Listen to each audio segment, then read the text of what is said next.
Mardi 4 février, bonjour à toutes et à tous, bienvenue sur Grand Lille TV, 7h30, bon réveil, bon appétit si vous prenez peut-être votre petit déjeuner avec nous et bon courage si vous partez travailler. Tout savoir du temps qu'il fera aujourd'hui pour vous préparer, vous habiller et de la route également, l'info au trafic, les conditions de circulation. C'est dans un instant, en 7 minutes tout pile, juste après le journal de la rédaction.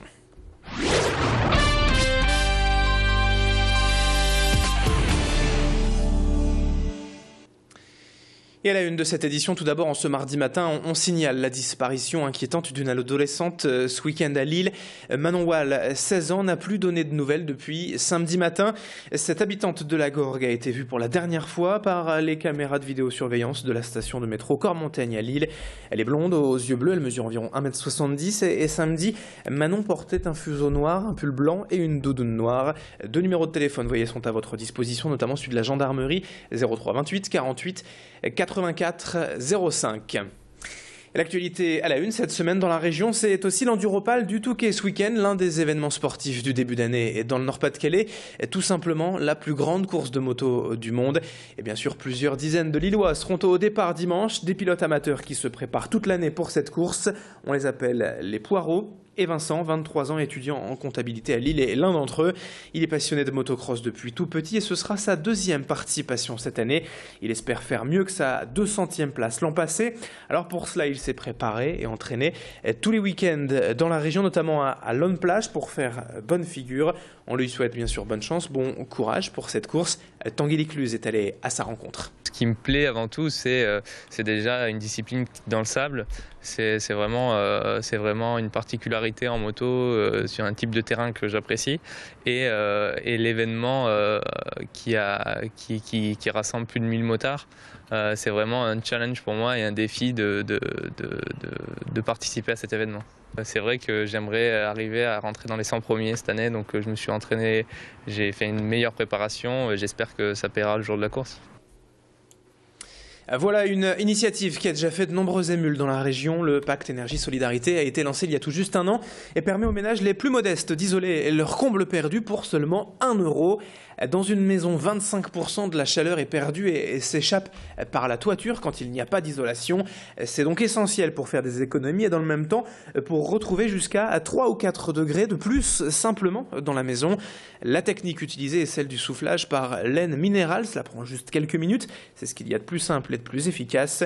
Plus de 700 ménages ont déjà profité de ces chantiers d'isolation à 1 € dans la région, mais on estime tout de même que 40% des foyers français y seraient éligibles. Plus d'informations sur Internet, sur le site pacte-énergie-solidarité.com et avec ces propos recueillis à Roubaix hier par Édile Gunaï. Tout simplement parce qu'il y a effectivement un excès d'utilisation d'énergie chaudière et donc des factures assez importantes par rapport à une qualité de température qui n'est pas satisfaisante et notamment aux étages, une déperdition qui est un peu élevée. Effectivement, revendre et avoir une cote, notamment sur les DPE, une cote satisfaisante pour la revente, avoir un classement énergétique qui soit bien meilleur. 7h33 et dans le reste de cette édition, on revient en images sur la visite de Pierre Moscovici hier à l'université de Lille 2. Le ministre de l'économie est venu signer le plan campus avec la Banque européenne d'investissement qui s'est engagée à soutenir l'opération nationale à hauteur de 1,3 milliard €. Un investissement important mais nécessaire au développement et à la modernisation de 13 universités françaises à la pointe de la recherche, dont celle de Lille.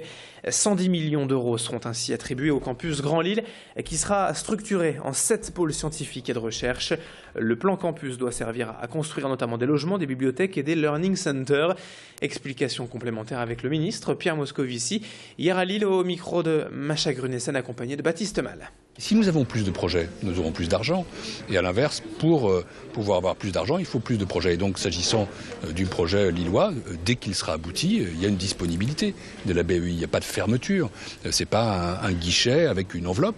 C'est simplement un travail sur projet. Et donc, j'invite d'ailleurs, de manière générale, les collectivités à faire preuve d'imagination dans les projets. C'est à partir d'une logique de projet que nous pourrons financer parce qu'il y a maintenant des capacités de financement pour les grands projets d'infrastructure, à la fois hospitaliers, universitaires, des entreprises, des collectivités. Ça, c'est ce que nous apporte aujourd'hui la BEI et je trouve que ça, c'est formidable. Enfin, pour terminer en douceur cette édition, pourquoi ne pas s'octroyer une vraie pause tout à l'heure au travail? On connaît déjà les bienfaits d'une sieste de 15-20 minutes après le déjeuner. Eh bien, cette société lilloise propose encore plus avec des sessions de massage de 20 minutes à domicile ou sur votre lieu de travail directement.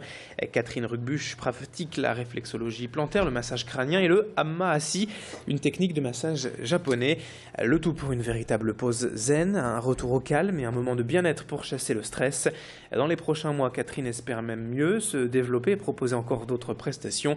Vous pouvez la retrouver sur poséine.com et avec ses explications au micro d'Idil Gunay. Samedi, j'ai été formée au massage crânien, donc qui est un autre massage que je propose également sur la chaise de hama ou sur table de massage. J'ai également le projet de passer un CAP esthétique de façon à proposer d'autres soins en modelage, soins du visage également, pierre chaude, californien. Voilà, pour étendre vraiment ma gamme. Par contre, toute autre chose, je propose également d'autres massages à destination des bébés. Donc là, j'ai des partenariats qui sont déjà en train de se mettre en place à partir de septembre pour des crèches et des micro-crèches sur la région de Tourcoing, puisque je suis originaire de Tourcoing.